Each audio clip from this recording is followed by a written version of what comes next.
Hi, Jeff Nelson. If you watched my last video called Which Vegan Doctors to Trust, I made some comments about Dr. Garth Davis, and I want to correct one of them.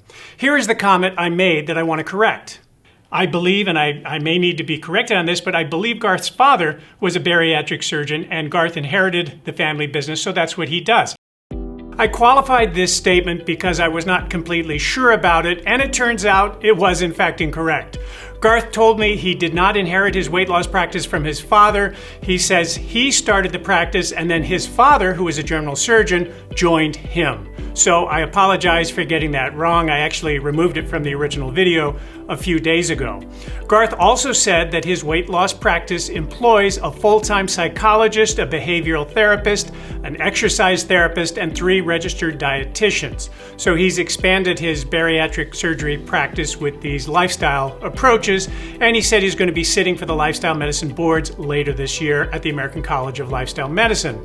Garth also said that he felt in my video I was somehow implying that he personally was one of the people involved in kicking Dr. McDougall out of the obesity conference.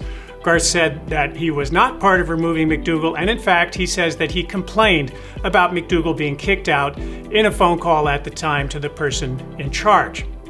Now, I never said or implied that Garth was responsible for Dr. McDougall being kicked out of the conference.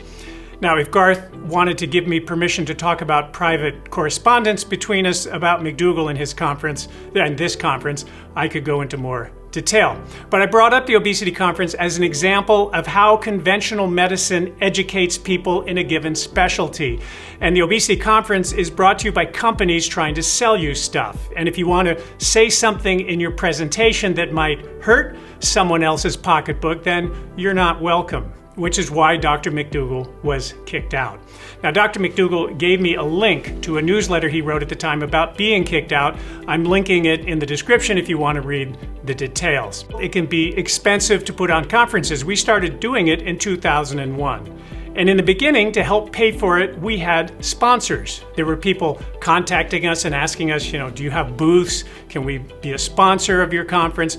And so we decided to do that. And as a result, we had to get larger venues to support that.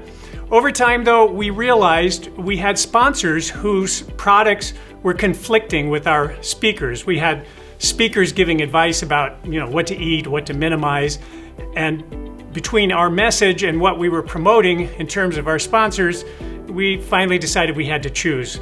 And one of the ways that we had justified it is we were able to subsidize ticket prices and make it more affordable by having sponsors, so more people could have the experience and afford the experience of attending a high-end conference.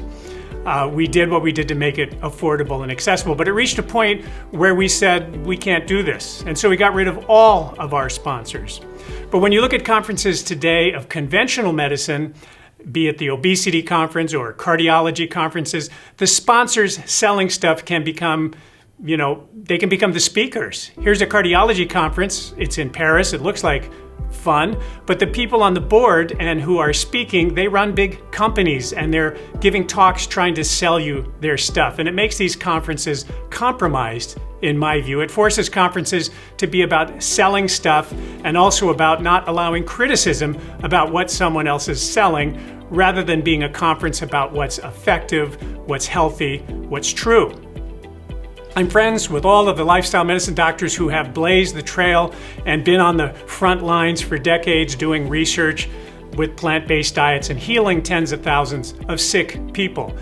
These are the people who are responsible for building the plant-based lifestyle medicine universe, and they're the people that some newbie vegan doctors want to try to take down. One of these doctors, referring to Bellardo, Avi, and Davis, who sort of, claim they know better than these pioneers. One of them recently wrote me this: "Too many new doctors think a free ride without doing the hard work is to challenge us old timers." And I think this is exactly right. When people like Ornish, Esselstyn, McDougall, Bernard, and others have worked for decades doing research and have tens of thousands of case studies they could spotlight to show that what they do works very well, when they're challenged by people with no studies, no real experience, no successes, just sort of, spitballing from the sidelines and trying to use semantics to attack, to me, that doesn't make them credible or trustworthy. So let's wait the decade or whatever it takes for these new doctors to produce research and results that show that they actually know better. Results equal respect in my book. Okay, thanks. I'll see you on the next one.